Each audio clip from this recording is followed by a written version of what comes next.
Hello everyone, how are you? I am Akrash, your teacher here, and I will teach you different questions and their answers. So I welcome you on classtheta.com.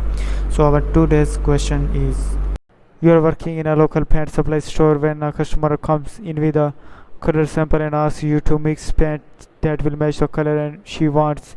Although you have received training using the color mixing machine, which include hands-on experience, you have never used it on your own with a customer watching.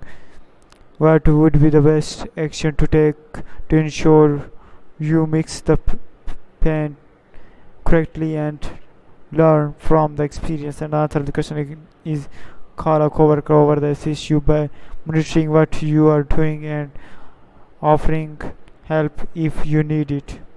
Thank you for watching the video. If you have any question related to this video, please post a comment below. If you have any question in your mind, you can also post on the website and I will be answering you in the next video. Thank you for engaging with us. Until next video, bye bye.